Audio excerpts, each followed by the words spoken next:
विघ्नेश्वराय वरदाय सुरप्रियाय लंबोदराय सकलाय जगद्विताय नागाननाय श्रुतियज्ञ विभूषिताय गौरीसूताय गणनाथ नमो नमस्ते।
या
बारंबार प्रणाम। भूतनाथ भगवान भोलेनाथ को दंडवत प्रणाम। हनुमान जी महाराज को साष्टांग प्रणाम। बाबा गोस्वामी तुलसीदास को बारंबार वंदन। सभी श्रोतागण को व्यासपीठ से जय श्री राम।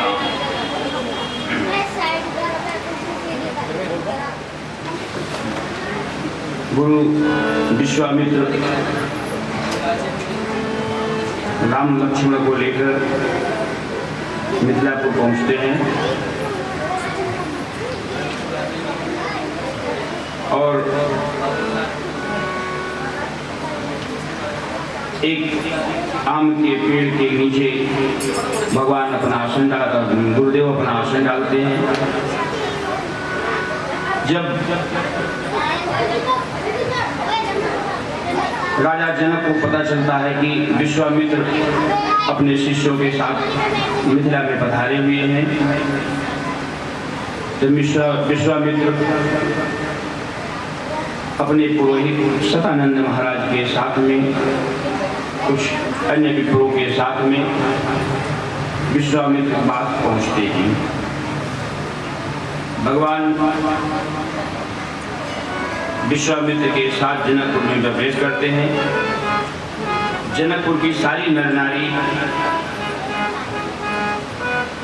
अपना जीवन धन्य मानते हैं। इसलिए राजा दशरथ के घर भगवान जन्म लिए। बड़ा सौभाग्य था मिथिला वासियों का कि भगवान खुद चलकर आए और दर्शन दिए। सभी नर नारी राघव जी का दर्शन करते हैं और सब धन्य होते हैं। हरषि चले मुनि, हरषि चले मुनि वृंद सहाया। हरषि चले मुनि वृंद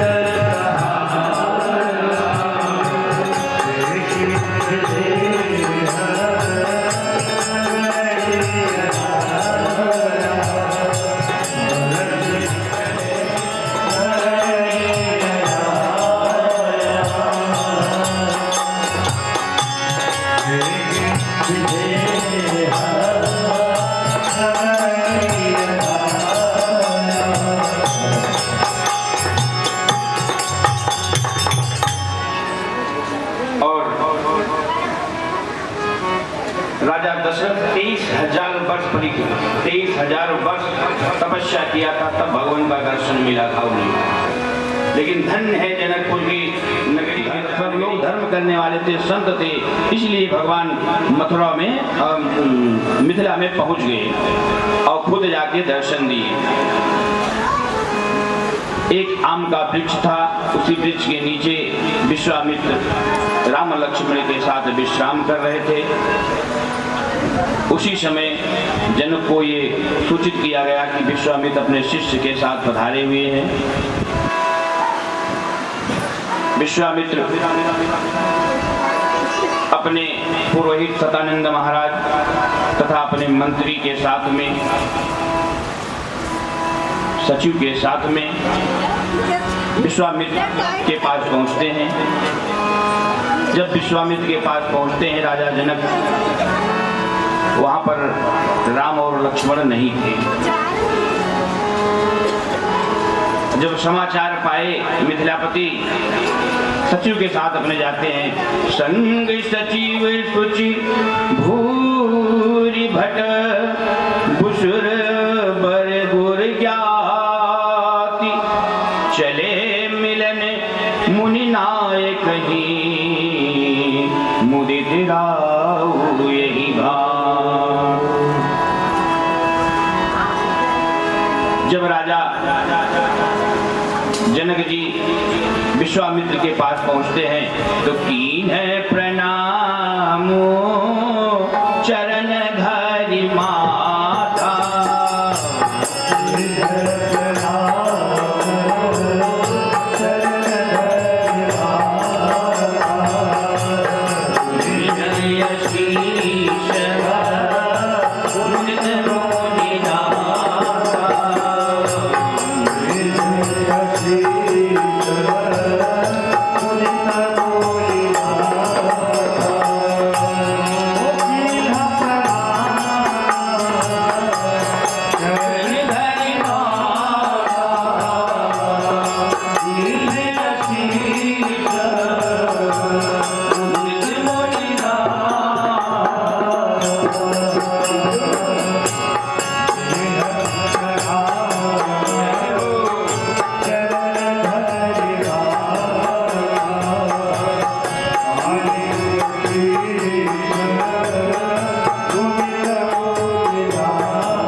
के चरणों में पूरा का पूरा सर ही रख दिया।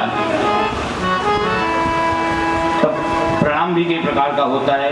कितने लोग चरणों में सर रखते हैं, कितने लोग घुटने को छूते हैं, कितने लोग पैर को छूते हैं, कितने लोग कहते हैं महाराज, मुंडी मटका देते हैं बेचारे। वो प्रणाम भी मुंह से नहीं बोल पाते हैं। जहाँ देखेंगे महाराज, कहते हैं कि जब जीवा से आशीर्वाद निकलता है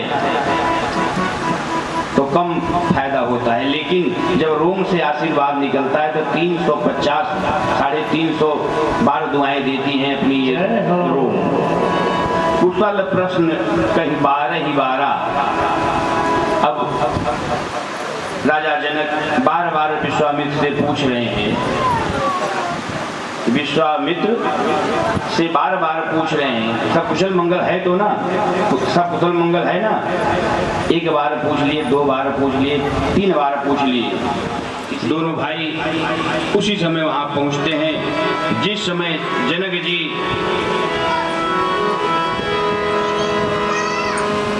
प्रभु राम और लक्ष्मण को देखा।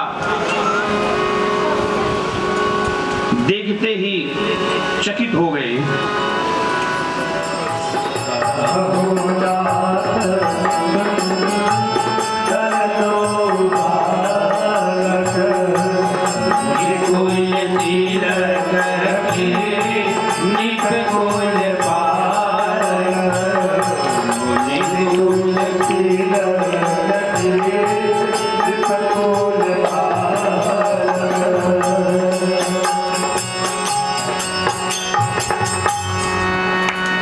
राजा जनक कहते हैं कि मुनिवर, हमें तो लगता है वेद जिन्हें नेति नेति कहते हैं थकते नहीं, कहीं वही परम ब्रह्म तो नहीं है ये। हमें ऐसा लगता है कि ब्रह्म ही हमारे सामने खड़ा है।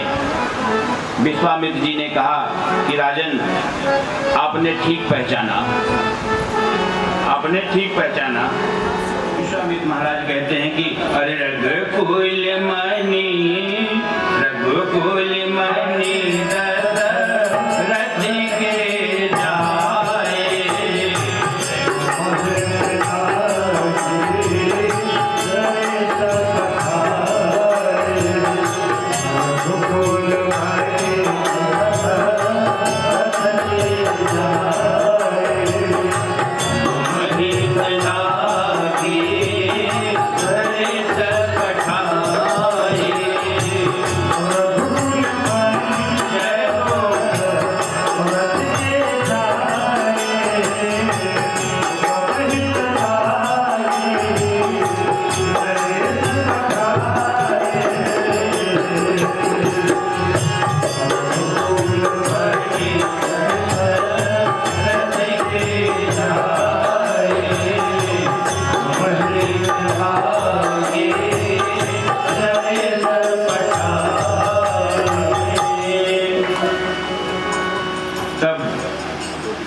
विश्वामित्र जी महाराज कहते हैं कि ये चक्रवर्ती राजा दशरथ के पुत्र राम हैं तथा इनके छोटे भाई लक्ष्मण हैं।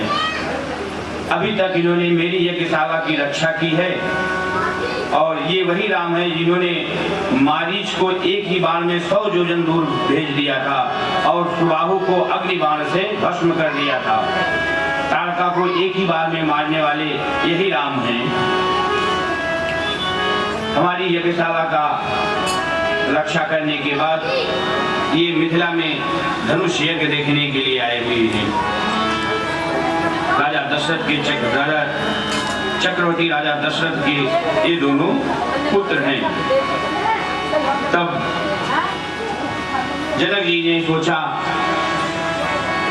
जो जैसा हो उसके साथ वैसा ही व्यवहार करना चाहिए। एक तो महर्षि विश्वामित्र और दूसरा चक्रवर्ती राजा के पुत्र राम और लक्ष्मण। राजा जनक ने तुरंत मंत्री जी से कहा, सचिव, इन लोगों की व्यवस्था एक अपने सुंदर से भवन में किया जाए और सतानंद महाराज मंत्री के साथ में राजा अपने नगर को लौटे। संध्याकालीन संध्या वंदना करके भोजन प्रसादी लेकर विश्राम किए और दूसरे दिन प्रभु राम लक्ष्मण गुरु विश्वामित्र के पैर दबा रहे थे। उसी समय भगवान राम कहते हैं कि लखन हृदय लता विशेषी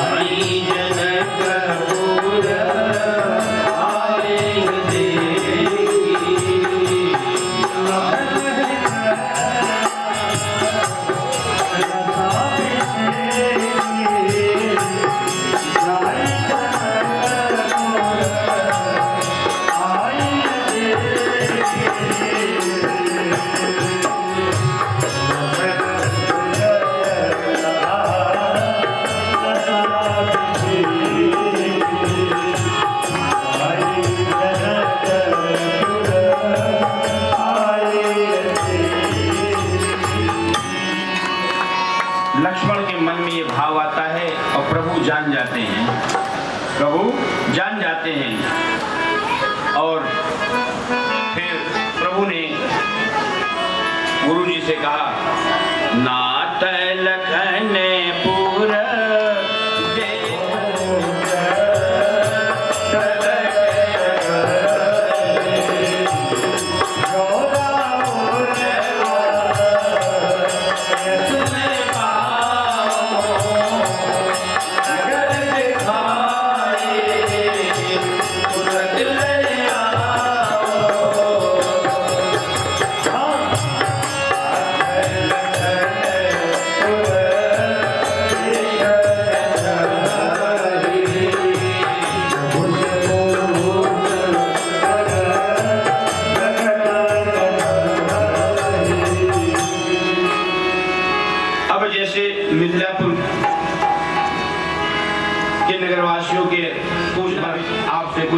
कह नहीं पा रहे हैं। अगर आपका आदेश हो तो इनको मैं नगर दिखा के वापस ले आऊंगा।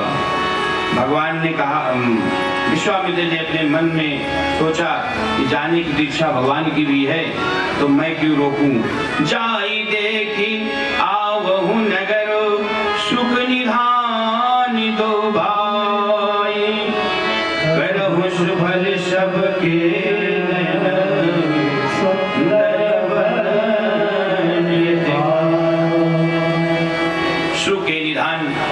दोनों भाई जाकर नगर देखकर आओ। अपने सुंदर मुख सारे मिथिला वासियों को दिखाकर उनके नेत्रों को सफल बनाओ। और जब गुरु जी का आदेश पाए तो देखन नगर भूप सुत आए।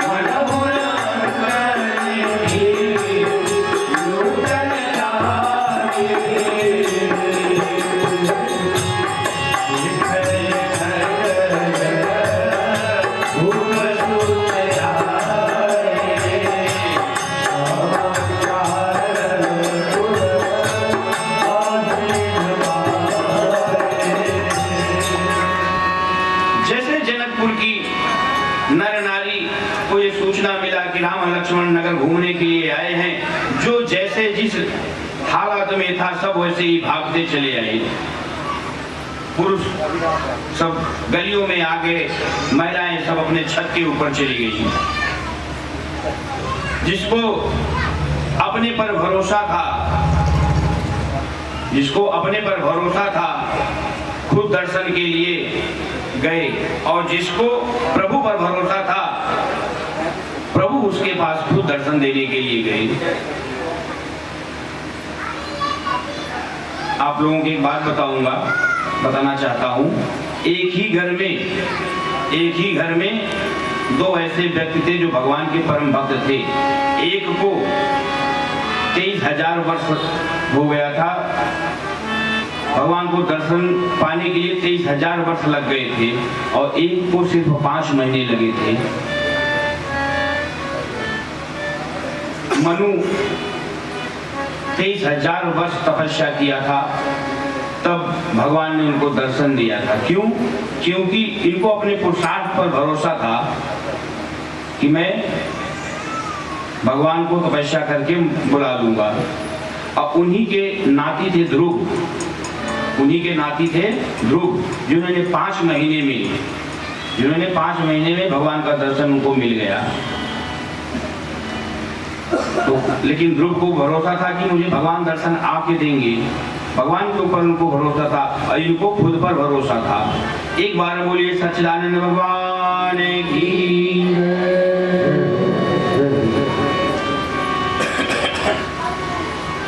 सारी नर नारियां गली में और छत पर झांकने लगे। जुगतीय भावना झरोखने लागी,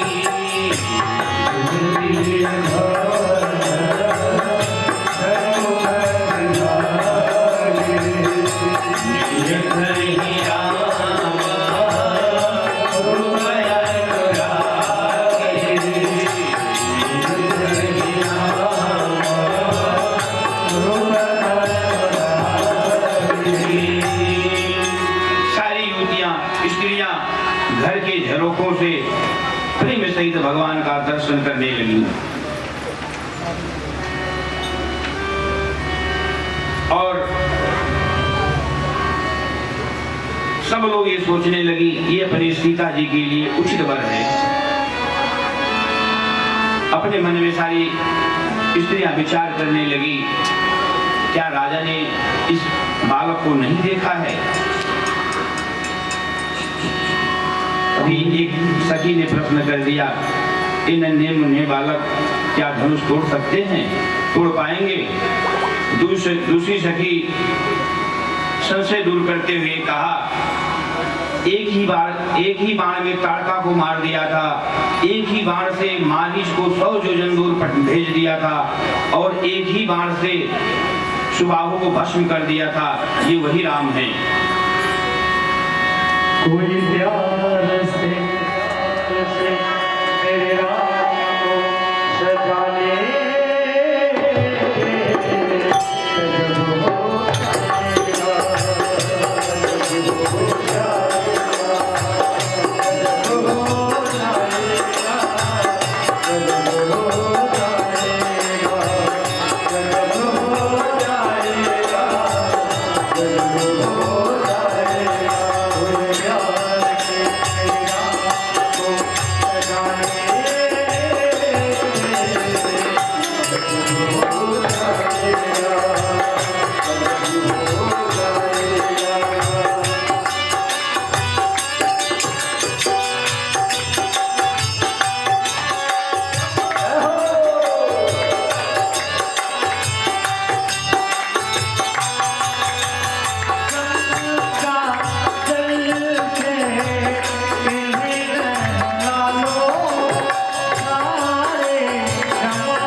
होने लगी।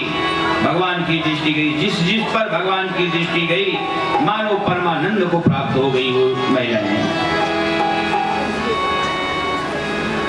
बच्चे भगवान को यज्ञशाला दिखा के लाते हैं, दर्शन करा के लाते हैं। संध्या हुई, भोजन हुआ, विश्राम हुआ। राम लक्ष्मण प्रभु की कहा कि अब तुम लोग भी आके सो जाओ। राम लक्ष्मण उठे। भैया लक्ष्मण प्रभु राम के पैर दबाने लगे। कुछ देर बाद प्रभु ने कहा लक्ष्मण से तुम भी जाके अब सो जाओ। उठे लखन निज विगत सुनी, अरुण शिखा धुनि कान। गुरते पहिले ही जगत पति, जागे राम सुजान। अब सबसे पहले कौन सोया था? गुरु जी, उसके बाद भगवान राम, सबसे बाद में भैया लक्ष्मण। लेकिन अब सबसे पहले कौन उठता है सो के? भैया लक्ष्मण। उसके बाद उसके बाद प्रभु राम, फिर गुरु जी उठते हैं। कितने लोग तो ऐसे होते हैं ना, अलार्म लगा के सो जाते हैं। अलार्म बजता जाता है, बजता, कभी कभी क्रोध में तो घड़ी में उठा के फेंक देते हैं। अपने आप अलार्म लगाएंगे और अपने आप उठा के फेंक भी देंगे। और कितने लोग ऐसे होते हैं कि जानबूझकर नहीं बोलते हैं। अगर सोया है आदमी तो एक बार बुला दो, तुरंत उठ बैठ जाएगा। और जब जग रहा है और सोने का नाटक कर रहा है तो उठेगा ही नहीं वो। सबसे बाद में लक्ष्मण भैया सोते हैं, लेकिन सबसे पहले उड़ जाते हैं।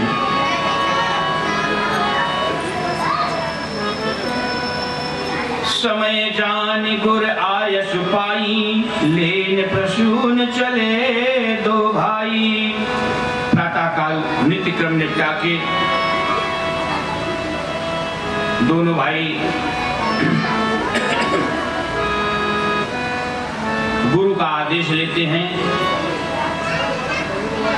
नित्य क्रम निपटा के स्नान ध्यान करके गुरु का आदेश लेते हैं पुष्प तोड़ने के लिए। कहते हैं गुरुवर थोड़ा सा बगीचे से पुष्प तोड़कर लाऊं। गुरु ने आदेश दिया। अरे भूप बाग पर देख मुझाई, भूप बाग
कहता है कि जैसा जिसका व्यवहार रहता है सामने वाला वैसा ही उसके साथ व्यवहार करता है। अब बगीचे की सुंदरता देखकर, भगवान की सुंदरता देखकर, बगीचे की सुंदरता देखकर इंद्र भी चकित हो जाते हैं। प्रभु बगीचे में पहुंचते हैं। वहाँ एक बगीचे के बगल में एक सरोवर था। सरोवर के बगल में एक पार्वती जी का मंदिर था। प्रभु बगीचे में माली से अनुमति मांगते हैं और माली प्रभु को मना कर देता है फूल तोड़ने से।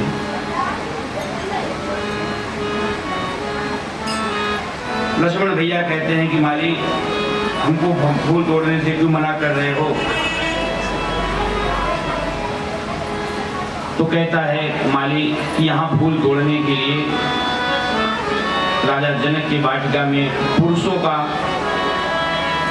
आगमन नहीं हो सकता है। काफी निवेदन करने के बाद माली कहता है कि आपको फूल तोड़ने तो दूंगा, लेकिन एक शर्त पर। एक उपाय है, मैं बता रहा हूं, जिससे आप फूल बगीचे का तोड़ सकते हैं। तो भगवान कहते हैं कि भैया बताओ कौन सा उपाय है। कहते हैं कि हमारी जानकी जी का जयकार आपको लगाना पड़ेगा, तब आप फुलवारी से फूल तोड़ सकते हैं। आइए एक बार फिर से सब लोग मिलकर बोलेंगे, बोलिए किशोरी मैया की। जब भगवान फूल तोड़ने के लिए जा रहे थे तो माली ने बोला कि प्रभु मैं तो विनोद कर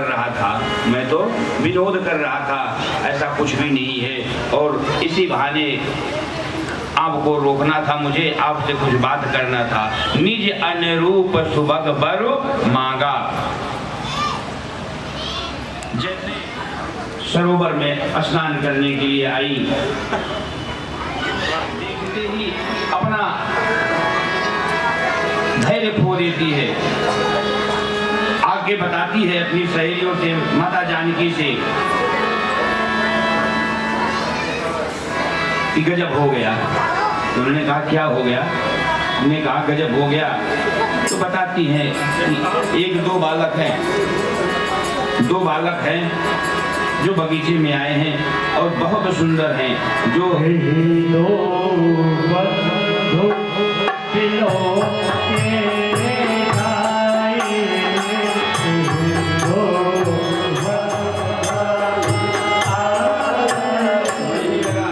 तब भगवान राम माता जानकी को देखने लगे, और इधर माता जानकी के दो नयन और भगवान श्री रामचंद्र जी के दो नयन, दो चार हो जाते हैं।